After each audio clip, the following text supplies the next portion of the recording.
Hello everybody, welcome to the Tube. So much going on. Here's our lineup. LGBT equality helps Hillary Clinton achieve early viral advantage. Tel Aviv lags behind global startup cities because infrastructure. AutoDesk, Microsoft and MakerBot join forces to educate youth. Motor giant Ford cracks the smart bike market wide open. And this heartwarming tech innovation makes the world a better place. Stay with us. The race to the US presidency is on, and candidates are running to the place where their voters are, that is, the internet. Hillary Clinton has started her run to the White House earlier than most candidates, and it seems like she is stepping in the footsteps of her predecessor by going viral. Clinton's latest campaign video offers a look at one of her biggest 2016 campaign issues, marriage equality. Simply titled Equal, the 2.5-minute clip features a diverse group of same-sex couples getting engaged, delivering their vows, and, well, you know, cradling their little babies. Being LGBT does not make you less human, says Clinton, and that is why gay rights are human rights. You got that one right, Hillary. That hope thing will do you great things on the internet. Here's a short clip from the video. New chapters are being written by men and women who believe that all of us, not just some, but all, should have the chance to live up to our God-given potential. The reason I can't believe it is because this progress was not easily won. People fought and organized and campaigned in public squares and private spaces to change not only laws, but hearts and minds. I remember all of the thoughts that ran through my head when I started to realize that I was gay. Why me? What am I gonna do? Will anyone love me? I'll never get married. That's the one that really hurt. I'll never get married. And thanks to that work of generations, for millions of individuals, barriers that once prevented people from enjoying the full measure of liberty. Yeah, I cry at weddings. Okay. Israel is trying to sell Tel Aviv as the startup city, but how does it stand with facts? A study of the quality of policymaking in 40 cities around the world, considering how supportive city governments are to entrepreneurs and tech startups, has ranked New York at the top of its innovation-friendly index, followed by London, Helsinki, Barcelona, and Amsterdam. Cities like Berlin and Tel Aviv, well, are surprisingly down the list. The report was compiled by UK innovation charity Nesta. The key questions the research considered are: is the city open to new businesses? Did it put necessary infrastructure in place to support tech startups? Does it build entrepreneurship and innovation into its own operations?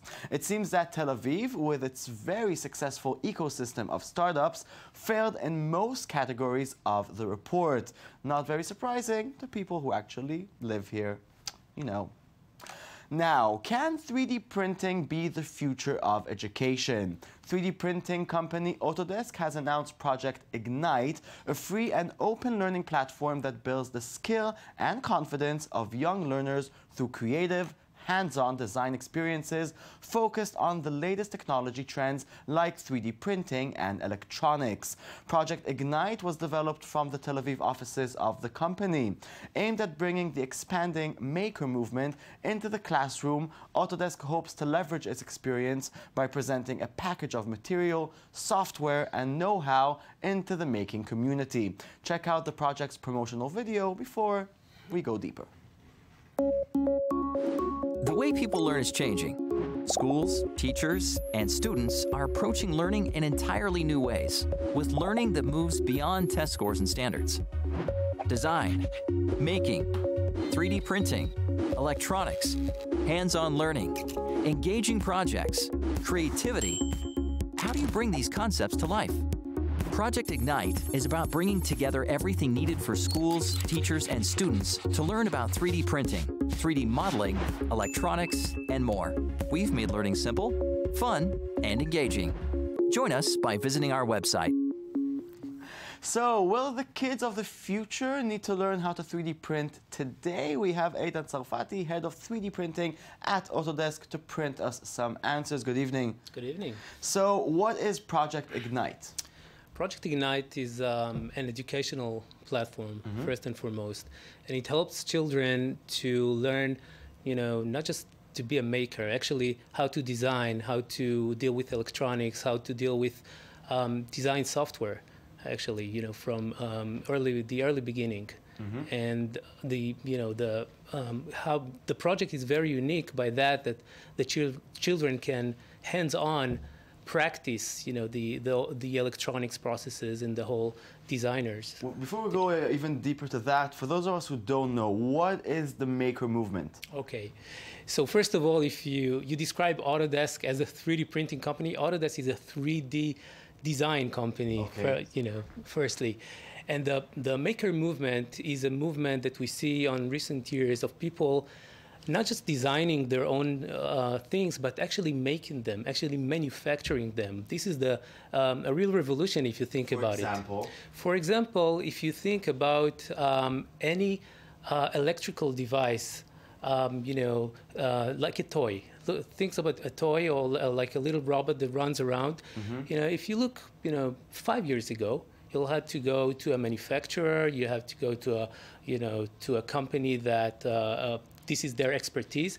But today, the maker movement allows you to go into the web, you go into a site like Instructables, get the whole idea how to do it yourself, and the whole knowledge and the whole expertise is there. And a lot of people started making their own things, and this is why you call it the maker movement. They make their own things today. And that's why you think kids need to learn how to 3D print and design, even though me at 30 have no idea how to do so? Yeah, I mean, today, if you think about kids, they are much more advanced than how we are today and how we were even 20 years ago. I know it's sad, give a 5 years old kid an iPhone and he will explain to you how to download apps and everything. And if you think about the kids of the future, they will make their own stuff. They will create their own stuff, create their own toys, create their own, and maybe become better engineers. Let's watch the official MakerBot video so we can continue talking about it after we see it. Take a look. It's always better when students create their own things. From kindergarten to 11th grade, everything was on a piece of paper. And that wasn't as cool as having the project in your hand. The MakerBot and the new era of rapid prototyping is opening up the field of engineering as a whole. So I'm teaching them how to be creative and how to solve problems. It's the kind of thing that will give them a better chance of starting a career with that kind of knowledge. There's going to be things they do here, and they're going to get to college, and the teacher's going to go, oh, well, okay, you're good. Before, it was just in my mind or on a piece of paper and on a computer. If you're going to engineer something, it helps to look at every angle you can. These students are going to need to learn to be able to create in 3D and print in 3D, and not just print in 3D with plastic. I'd like to see it used in every department on the campus.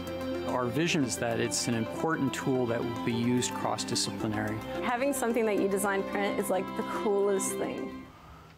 Okay, super impressive. What is Autodesk and other companies involved hoping to achieve? What's your gain? If you think about, if you look at this movie, for example, you see, children doing this kind of project with a lot of fun around it.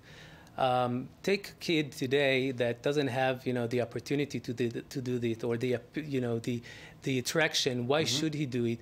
This kid maybe has a potential to be a great engineer, potential to be a great scientist. These kind of projects open up a whole new opportunity for them. So for our company, which is first and foremost a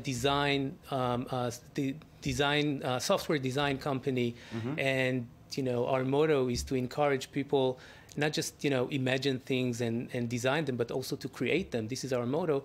We encourage this kind of activities. And what is the future for Project Ignite? Will it be global? For sure. Project Ignite is already global. I would say that, of course, we develop here in Israel. We have, the whole technology is driven from here, but the whole marketing and sales and everything related to that is going on in the US and, of course, in Europe and all over the world.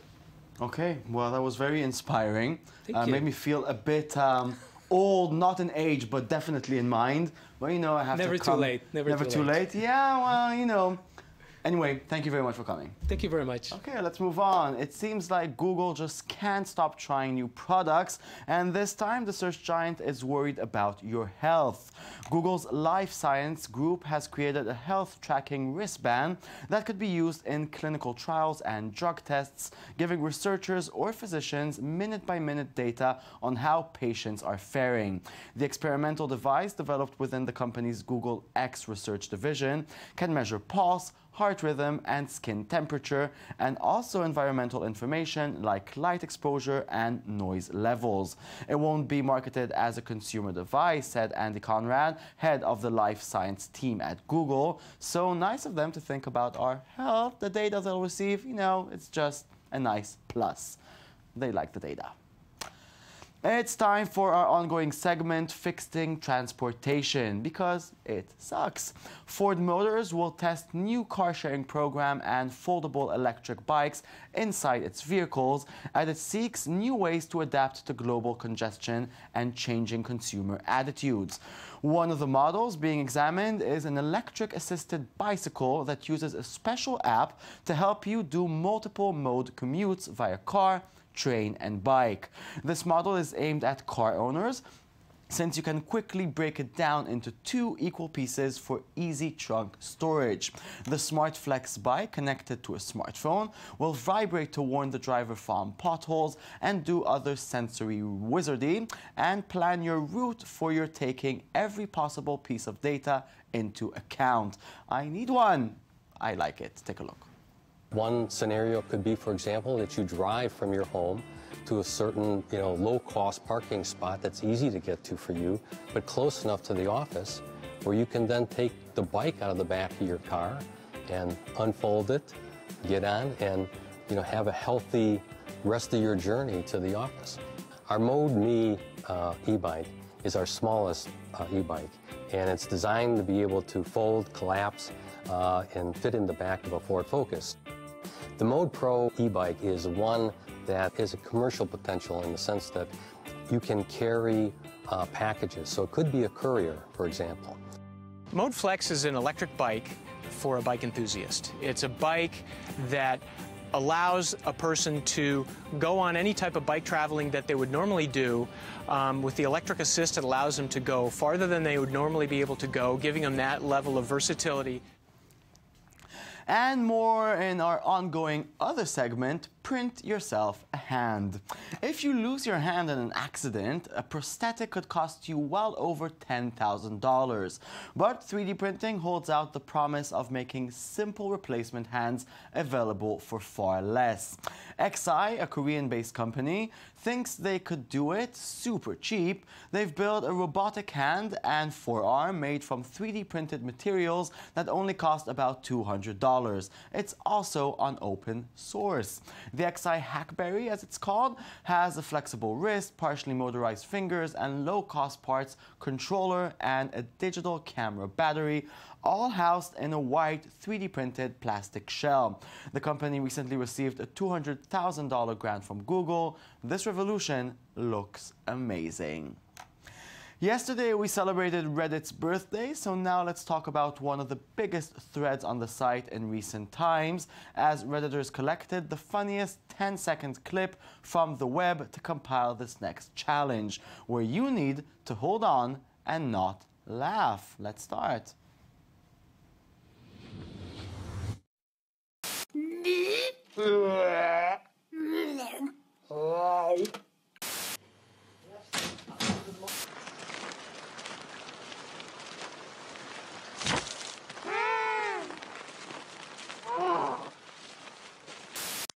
You can't touch this. You can't touch this. You can't touch this.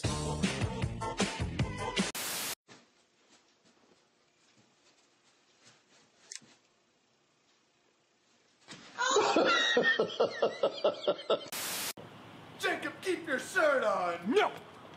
Stop leaving your banana in my face. I don't even want it. What? Just kidding. Funny. Okay, we've all experienced man-spreading, as men don't know how to behave in public places. Now, finally, someone found the reason for this, and here's the hair-raising medical truth, finally. It is an issue for any New Yorker taking the subway. Men taking up unnecessary legroom. What is commonly referred to as man-spreading. Men from all walks of life man-spread, even famous actors. I think it's downright rude. I mean, selfish. It is inconsiderate. It's really disgusting. But what about the men who man-spread? How do they respond? Yes, me and countless other men spread our legs on the subway, but... Yeah, it's funny. Watch the whole thing on the internet. That's it. Show's over. Thank you very much for watching. We'll be back on Monday with a brand new show, and throughout the weekend with the Weekend Edition. Goodbye.